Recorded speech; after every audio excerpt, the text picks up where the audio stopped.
Our discussion is not an easy discussion. What a man wishes his wife knew, and the wife doesn't know. Now, the first thing I want to say is that not every man is the same. So, what I'm saying is not true of every man. So, you need to think about your father or your husband or somebody and understand that there's no such a man as an average man. Therefore, whatever I'm discussing is collected from knowing men generally, but it's not necessarily specific to it. Even if it's not true of your man, it will be true of another man somewhere. That's the first thing I wanted to say. Number two, I want to say that relationships change depending on what it is. For example, if you're a daughter and your father, you should relate well, but it may not be as challenging as relating with your husband, because your father has a history.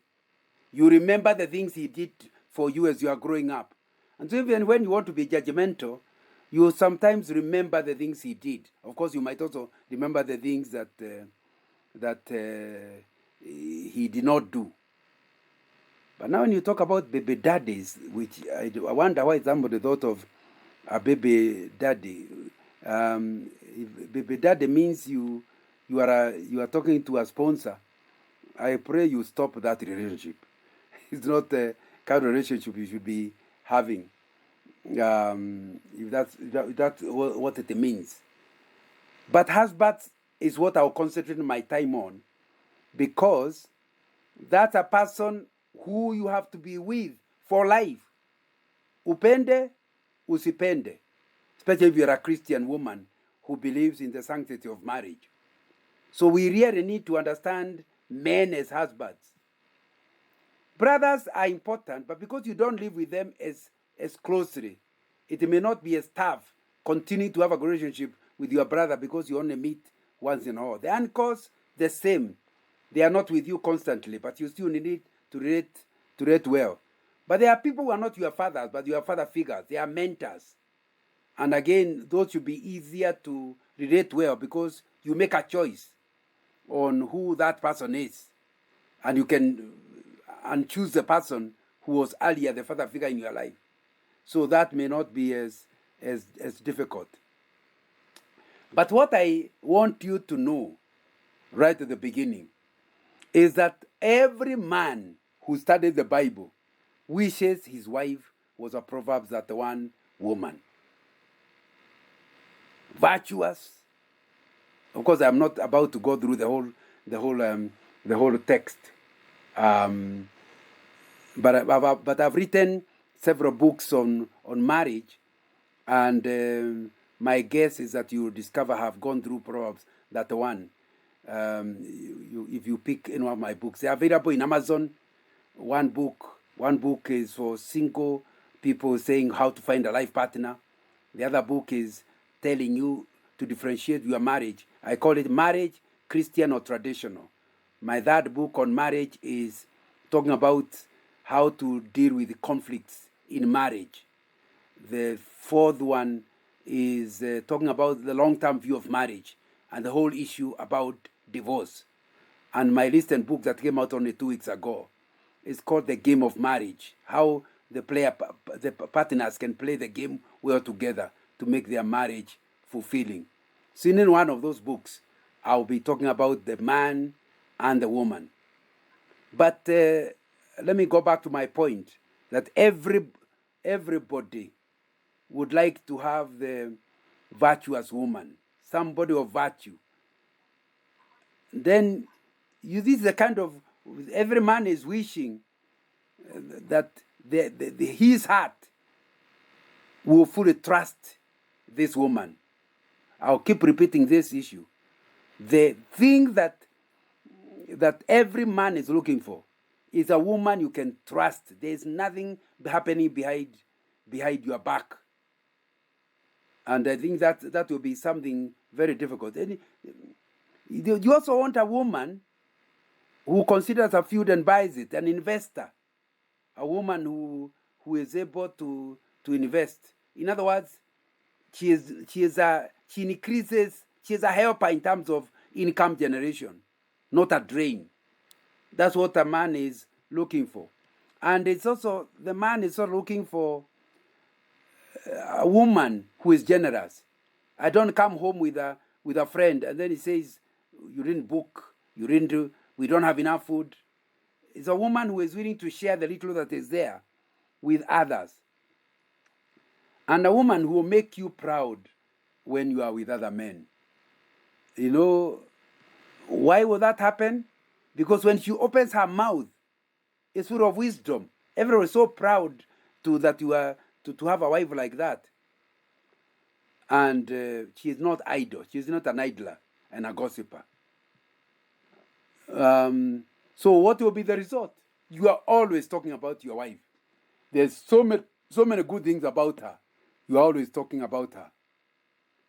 And that will happen when you have a wife who truly fears the Lord, so that he has works that praise her in the public. You know, each one of a woman, I believe, is asking, what are we to do, or what are we not doing in our relationship with men? How can we help as women, as mothers, as wives and sisters, to improve the relationship? In other words, we are not discussing, men have their weaknesses, men have their challenges, but today we are just concentrating on the woman. So do not think we are leaving the men scot-free. It's only they are not the subject. We are asking, how do you forgive a man who has hurt you?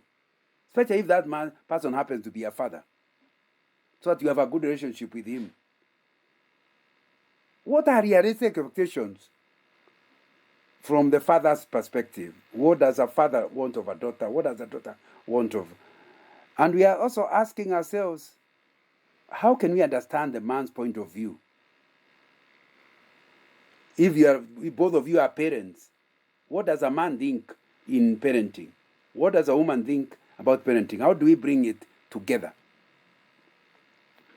I've summarized all that in a list, and my notes are already with Wairimo. I've summarized the information in talking to men, listening to men, and I've been talking to men's fellowships for many years. And when I hear them, the problems they are really talking about, the first one I have not put here. It is women accept them to be infallible. Women expect their husbands, their fathers, their uncles to be infallible. They themselves are not perfect, yet they expect men to be perfect. You know, the reason why a lot of frustrations in marriage is because your husband is not approximating the guy you have in mind. And therefore, even when he tries his best, he still does not approximate what you expect. So men are crying. Can't our wives become realistic? Can't our daughters become realistic? And no, we are human. We have weaknesses. Then accept us with our weakness. Many women take men to change them.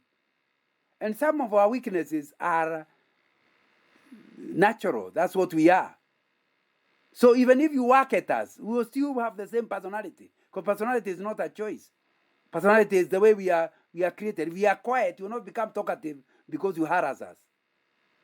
So men are asking, when will the woman accept me the way I am? Only criticize that which is sin. Because even the Bible criticizes sin. But when it is me like that, and in that thing, the thing that hurts men most is comparing them with others. You know, you're not like my father. Was I supposed to be like your father? You know, you're not like Baba so and so. Do you remember when you visited? Look at the way he looks at his wife. Look at the way. Did you see? Now, my friend, men feel harassed by those comparisons. Of course, the only comparison they want is when they are being told how wonderful they are. But comparison, generally speaking, is not on for men. And if that's what you are doing with your father or with your relative, with your husband, please know that he feels like he is really being, I don't know what is it, being persecuted is the word to use. And you know, we've been married with Rebecca, for whom you know because he has talked to you. We got married in 1979, so we're about 42 years married. And the last 25 or so years, we have been involved in couples meetings, in counseling couples. You know, I've had to say there are many men that are causing trouble in their marriages. But especially in recent days, people that are in their 30s and 40s, we have gotten a new crop of women that are really terrorists. Sorry for using strong words. And men feel terrorized because they can't measure up. You are not a go-getter. You are not this. My friend, you do that. And what you are doing is trying to chase away your husband. And if he is a Christian, he will not leave. He will not suffer for life. Because he will not leave you, but he will not enjoy the marriage. He will just endure the marriage. Again, I keep reminding you, I'm not saying the men are all good. I'm only talking about women today. And that's the first thing that you need to understand. Men are looking for a woman who accepts them the way they are, knowing that they are not perfect, but not spending every day talking about their weakness. That before you can tell me what's wrong with me, first of all, earn the right to criticize me by telling me what's good about me. But some men say, not my wife. My wife never says anything good with me. If she opens her mouth, it will be about how I dealt in the bedroom, how I dealt with in the kitchen, how I never provided. Isn't there anything I ever do good? The men are asking. And we're not suggesting you don't criticize us, but they are saying, and the right. I will listen to your criticism when I know it's coming from a positive person who is seeking my good. How will I know you are seeking my good? By confirming you have noticed my efforts. You have noticed the good things I have done. All that is the first one. I won't spend as much time on the others. The second one is sex and romance. You know, it's my wife who says God created gender differences so huge that to have collision in marriage is normal. What's abnormal is not to collide in marriage. And yet he's the one who says, come into it, and there is no escape route. You stay there. You know, the man's view of sex sounds so totally different from the woman's view of sex that collision is immediate. The average man wants sex, and the more the merrier. And unfortunately, for most men, sex and romance are not necessarily related. You are together in bed, he just wants sex, nothing else. He doesn't want to talk, he just wants sex.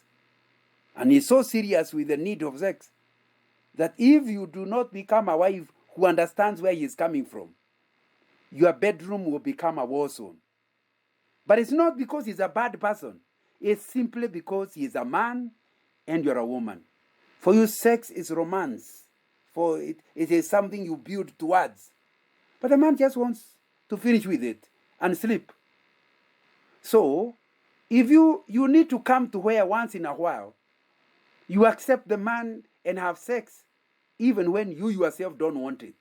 Because you know the frequency of liking it may not necessarily compare. Although there are a few men where I've counseled where he thinks the wife wants sex too many times. But it's very rare. Generally speaking, it is the woman who wants it less and the one who wants it more. So it means that for you to really please your husband, you must have sex sometimes when you don't even want it, just for his sake. That's what men are looking for, where you understand where they are coming from.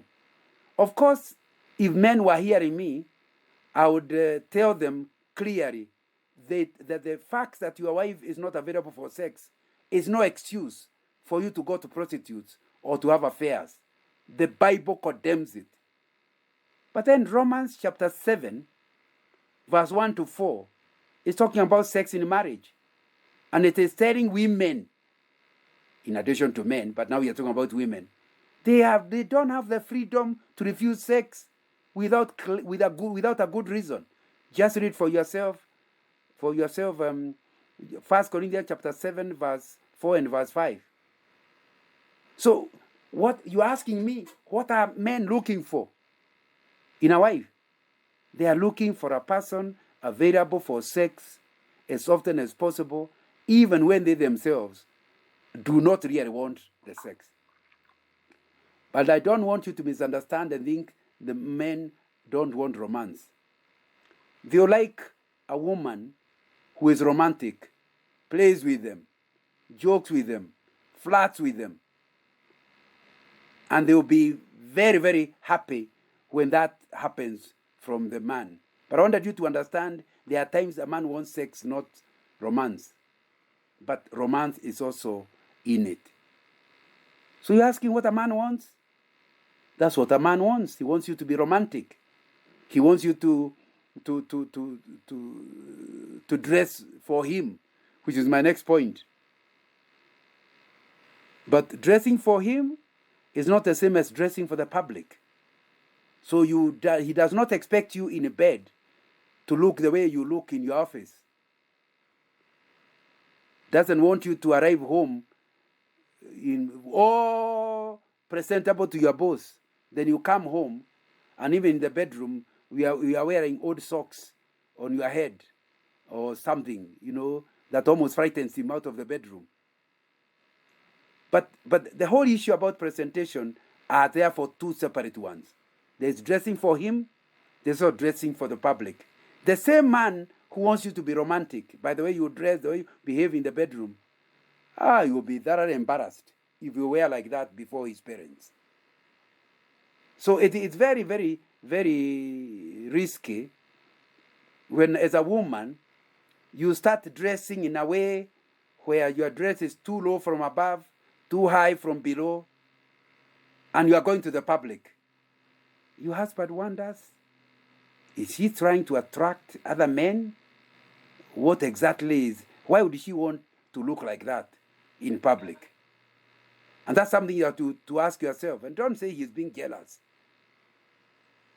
One of the results of love is jealous for its own. So you need to understand clearly that you must be presentable in public without necessarily exposing yourself. What does presentable means? It means you are so well dressed, he will not be embarrassed saying, "Hey, look, this is my girl." He will not be told, "Oh, I met your wife." He wants you to be dressed so that he is proud to walk next to you. He is proud to be associated with you. That's what a man is looking for. But the thing men crave most is respect. If you embarrass him in public, my friend, for you it was a small thing. Like I'm talking and then you just say, "You are lying." My dear, how can you say that? That's a lie. That's not true. Now you think you are just talking because it's among friends. But that guy might not get sleep that night. Respect means you can correct me, but don't correct me in public, and don't correct me to make other people think less of me. I think it's a very, very important thing to understand. So, and I don't know how God created people. And that's why a lot of people end up going out of their marriage, because there's a girl somewhere who is showing so much respect, showing him like he is out of this world, and that girl is only half his age. And yet you wonder how can Baba so and so fall for such a girl? The girl cannot even compare to the beauty of the wife. But the fact that he feels respected, I know he would want to be worshipped, but he is not God, so you're not allowed to worship him. But That's something that men crave. They want to know their wife thinks great of them and respect them, both in private and in public. If you start criticizing your husband in front of his own children, it might end up there, but in his heart, it will be a problem that could bring him to depression. And I think that's something you need to ask yourself. You ask me, what do the men want? They want respect. But in addition to that, related with that is they want affirmation and praise. they like to hear you say, hey, God loved me. Can you imagine the kind of husband he gave me? My husband remembered my birthday. My husband took me to Mombasa. He wants you to say that in the hearing of others. That's called affirmation and praise. The same guy who doesn't want to criticize him and wants you to accept him the way he is, he doesn't want you to highlight his weakness. He wants to be affirmed in what he's doing. And not just affirmed in public, also in private. You need to tell him you like the dress that he bought you. In other words, he wants you to say that you like the dress he bought you, or whatever he did. And if you could say that in the hearing of the parents, my, the guy will be flying in the sky. He is yours for life. Where you try to show his parents how much you appreciate the way they brought up him. What a husband he is. And then even better still is when you are talking to your parents in his hearing to talk about what a wonderful husband God gave you. That will be fantastic. People are craving for affirmation and praise. But they're also craving for a woman who has a positive attitude, not negative-minded person, who is a drain, psychological drain on any man. That does not mean you don't point out where things are wrong, but you always see it in its right context. That's a positive attitude. But even more important is that men are looking for partners. They are not looking for people that will be competing with them. I was promoted. When are you ever going to be promoted? What's wrong with you? That will bring down your marriage. People are looking for partners. And as partners, it doesn't matter who brings what. A Christian marriage is like communism. In communism, they said that you bring in according to your ability, but use according to your need. And that's what men are looking for, a partnership where everybody pulls the weight. They are doing the very best for the good of the marriage. But in terms of use, you budget together and agree what to use without referring, hey, but that was my salary. No, it's once it is put together, it's our salary. We now agree what to do with it. That's a partnership. That's what men are looking for. Men are looking for women that will be dependable, but not independent. Very funny. Because dependable means you can almost do without the husband. But not independent means even if you are dependable, which means the man knows he can go for a course to Japan for 3 months and the family will run well. The man knows that even if he died, his family can survive. You are pretty dependable. But then the man knows that you really value him in your life. You are not independent. You don't even want to be dependent. You want a partnership. And of course, one of the things men ask is a frugal wife. Frugal in the use of money. You are not buying jewelry and everything, even though there's no money. There's no school fees for children, and you just come with very expensive jewelry. So we believe in proper budgeting so that you buy what matters when it's possible and delay the others, what we call delayed gratification. That's what they are looking. What else do men look? You can see I have a long list. Our time will run out. Me time. You can love me to suffocation. where I have no time for myself. Sometimes you see your husband just sitting there looking up. Or sometimes you're looking at the TV, but if you ask him what is the play about, he has no idea. He's just on his own world.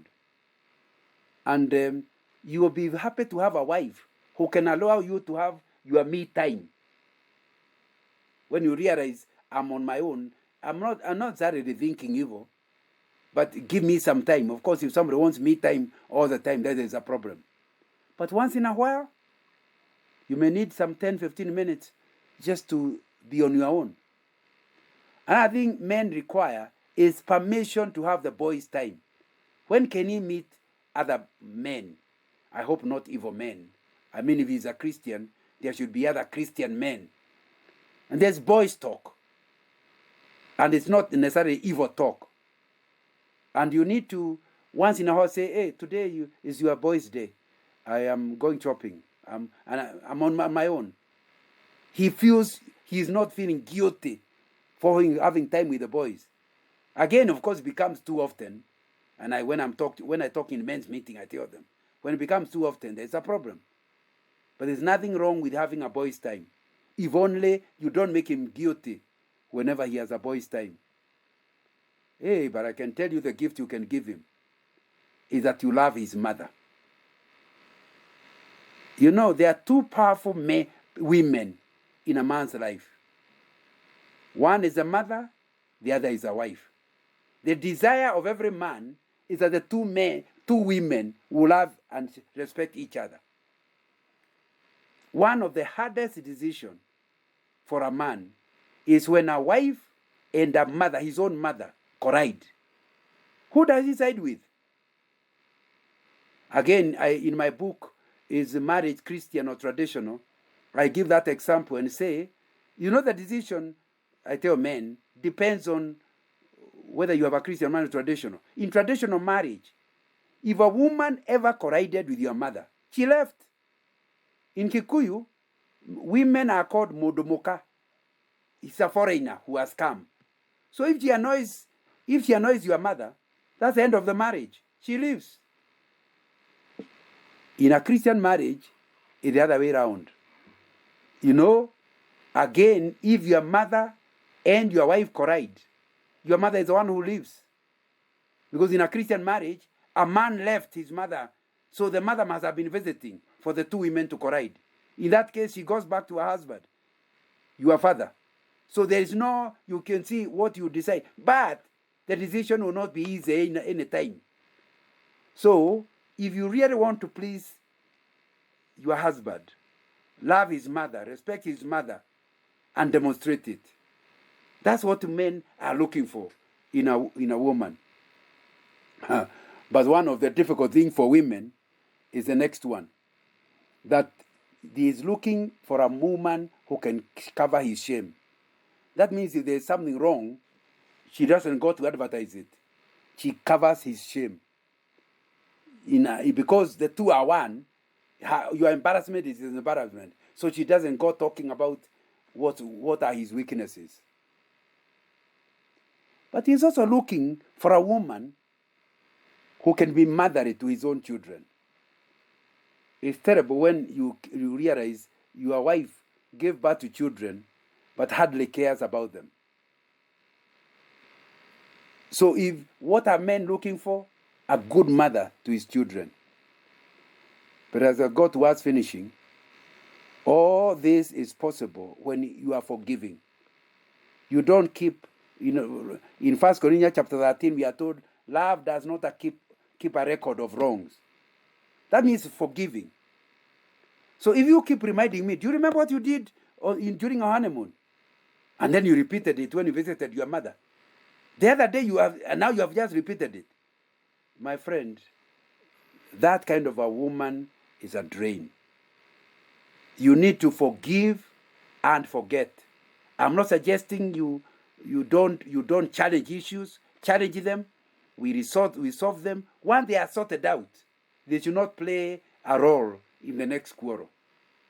So you are looking for a woman who can tell you when you are wrong, can even quarrel you when you are wrong.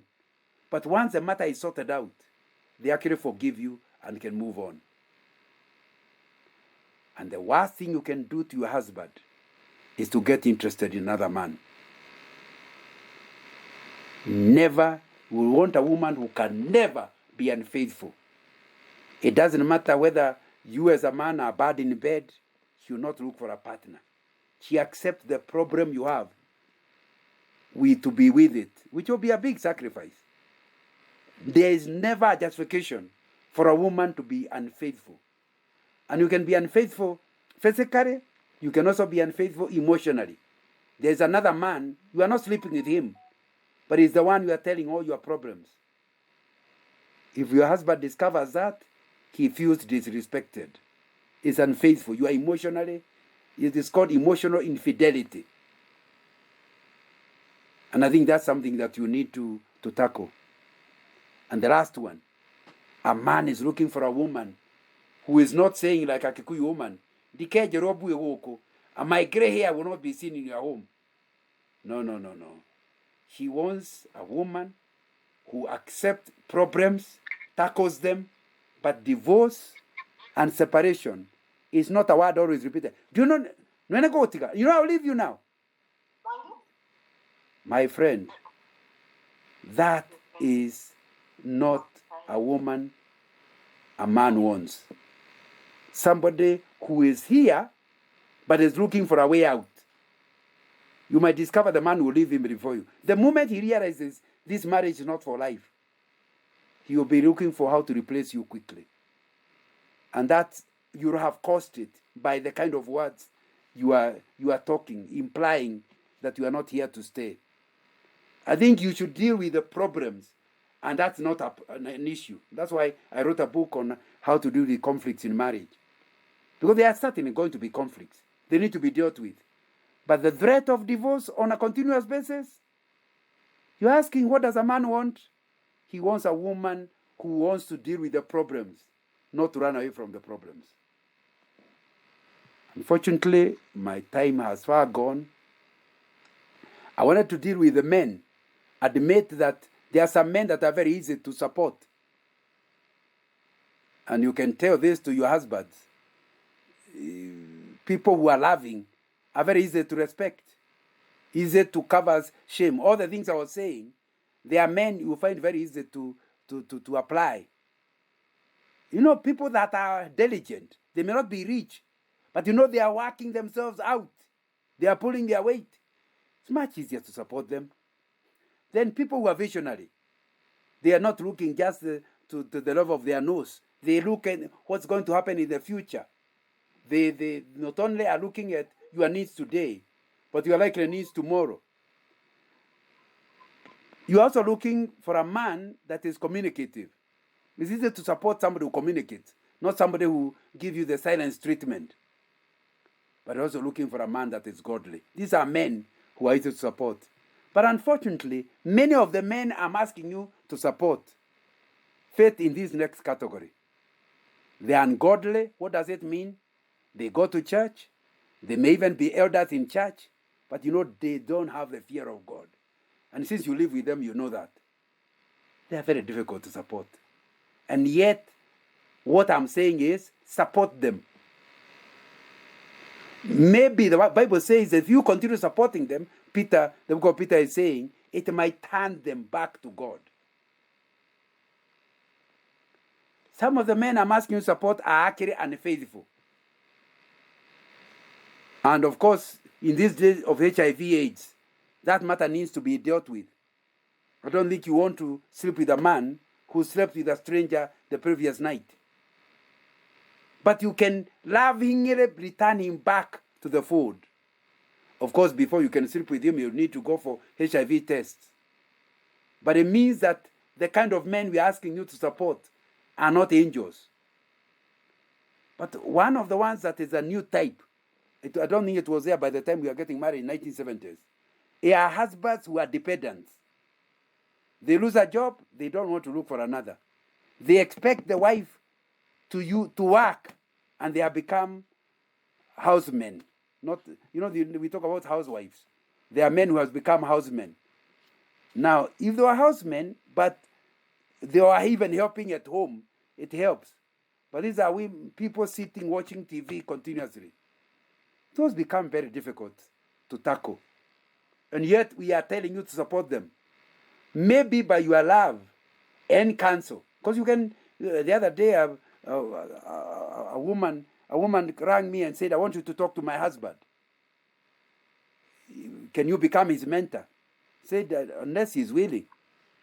And it's just during COVID, he actually came to see me. And we are now talking. I told him the things he can do in order to reactivate his career. And they rang me last Saturday, last week, to tell me that he has actually done the things we had suggested. That wife is a wise woman. He is the one who started the matter. So even this dependent man, you can support him by creating systems. You understand him. What can make him come back again, not to continue being dependent. Some of the people asking you to support are absent fathers. They have no relationship with their children. It is true they are the biological fathers, but really they have left the total burden of bringing up the children to the wife.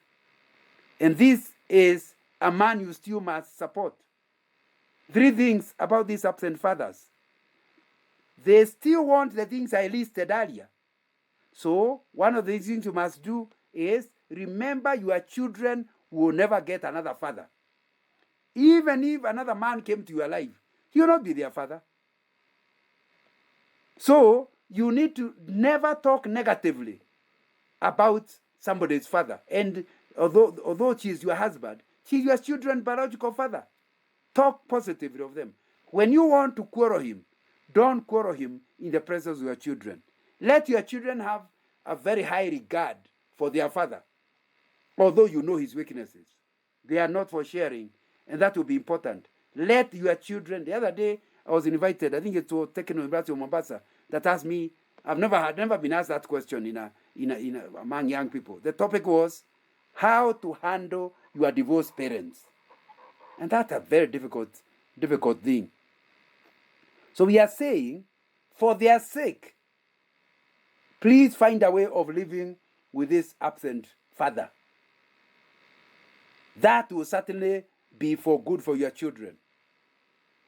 But thirdly and importantly, find a way of him getting counseling so that he understands his responsibilities. What about this other next guy who is a guy without vision? No vision. Don't dump him. And I know a couple where I was involved, and they were saying, I can't stay with my husband. Why? He's not a go-getter. He gets husband so easily. Like he's driving a Volkswagen and he looks proud about it. Surely, which man is like that?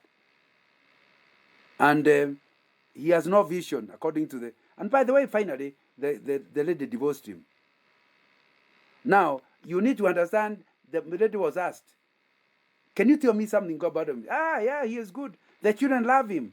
He is such a father. The reason he doesn't go is because he arrives from work very early, spends all his time with the children. They adore him. And you still want to divorce him? Yeah, he's not a go-getter. My friend, I think you have to deal with this man by suggesting the vision. If he has no vision, suggest it.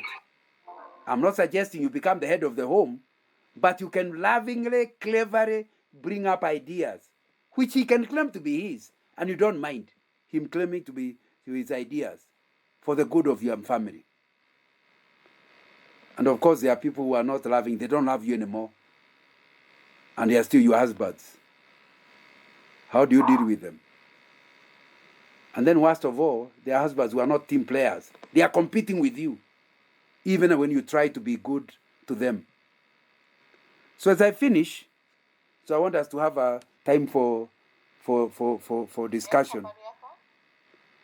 I want to describe, and I've already mentioned it, describe the characteristics of a supportive wife. A supportive wife isn't perfect. That needs to be understood. We are not asking you to become perfect. So some of the things I'm saying, you struggle in them. But once you know, please struggle to be like that. We know you are not perfect.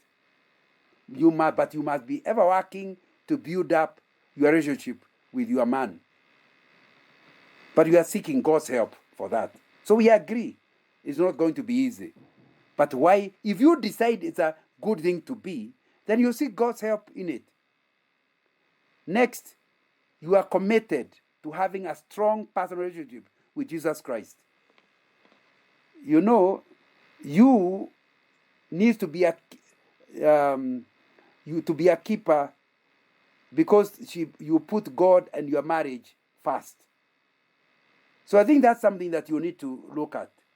That on your own, the kind of woman, the Proverbs that one woman, I doubt that was one woman. I think it is good things about different women all put in one passage. None of us is exactly like the Proverbs that one woman. And you are not either. So the important thing is seek the help of Jesus Christ, who can help you in your area of weakness. If you want to relate well with men, relate with them with Christ's help. And I think that is what will happen. It will make it easier for you to forgive them, easier for you to love the unlovable, easier to... And that will be very important. The next thing I'm saying is, you need to know that your husband is human. I've talked about that repeatedly. One characteristic of a good, supportive wife is he knows that the husband is human. She therefore gives her husband the best possible guidance in all circumstances. Because instead of just being critical, she actually can see, yeah, he's struggling with it. Why don't we try this? If you truly are a supportive wife, one other characteristic is that you will be compassionate. A compassionate wife is a person who is having a feeling of deep sympathy and sorrow for the man who is stricken by misfortune or other challenges, accompanied by a strong desire to elevate the man's suffering. In other words, the best word here of compassion is empathy. You place yourself in your husband's shoes. If he's fired, think of you if you are the one fired. What kind of speech would you want from your friend? Then be that friend. If there's a weakness in bed, if you also had a weakness, how do you want to be treated? Now, that's exactly what it means to be once you are compassionate, then the things you are saying a man needs, you will find it easier to actually give them. But next, for you to do those things I've listed, you need to be an unconditional lover. Unconditional lover. In other words, you don't love your husband because he's good. You just love him because he's a husband. Remember the same thing with respecting your husband, submitting to your husband. Not because he qualifies, not because he is good. It's unconditional love. Unconditional love is caring about the happiness of the other person, of the man, without any thought for what the person, you as a person, will get for yourselves. So that's why you're not putting a condition, you just love them. They themselves don't even love you. They don't even do the right things, but you still love them. You'll find it much easier. And according to Romans chapter 12, if you continue loving somebody who is not lovable, if you continue loving somebody who is not returning the love, the Bible tells us it's like you are putting coals of fire. It will burn him. One day he will change. The only thing the Bible never told us is that after 2 years or 20 years, how long will it take? But I think the message here is you need to know that you need that. For you to do the things the men are requiring, you need unconditional love. But I think the other thing we are saying is that you need to help each other to have congruence in your values and worldview. You need to have similar worldview with your husband. And given your background and your core beliefs, that is a challenge. But when you kind of align your worldview, it will allow the two of you to build a strong, loving foundation based on mutual respect for one another. So that's why it is important for both of you to be in the same Bible study group, to have the family all time study the Bible together. You are influencing values so that your interpretation of life will become similar. And it will be much easier for you to meet what your husband requires. So, if you are going to be a supportive wife, you'll bring out the best in your husband. Yes, you are honest with your husband about any concerns you have regarding matters, and you protect the family from harmful circumstances, but you are always trying to bring the best in your husband, not to bring him down. Anything good, however little, you blow it. You encourage him. You build him. But like I said before, you cannot do the things I talked about unless you are trustworthy. You see your marriage as a partnership. You are a team, and that God is your coach. Isn't that what he is saying in Proverbs 31, which you read earlier? Where we find first that the excellent wife is trustworthy. Verse 11 says, the heart of her husband trusts in her, and he will have no lack of gain. That's basically, once you are trustworthy, it will be much easier to meet the requirements of your husband. And of course, submission is vital. The word submission for many women is completely abhorrent to them when used in reference to a wife's role in marriage. Yet, the scriptures use it. So why don't you go with that idea? And to be submissive does not mean to be a doormat. It means to allow good relationship. You know, you must become a responsible homemaker for you to do those things I was talking about. If you're a woman who doesn't love home, doesn't want to be the one in charge of the home, there'll be a problem. One of the greatest conflicts that is constantly brought up in many marriages during counseling is the whole issue of the resentment men have toward their wives over their failure at home. Out there, she is CEO, she is big things, but at home, the house girl has taken over. And of course, I've talked about the need for men and their sexual needs. But I finish with forgiving 70 times 7.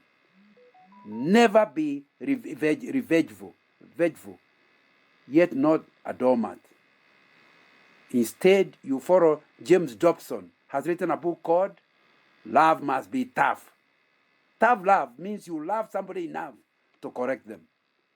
Now, unfortunately, our time is up. Let's go to question time.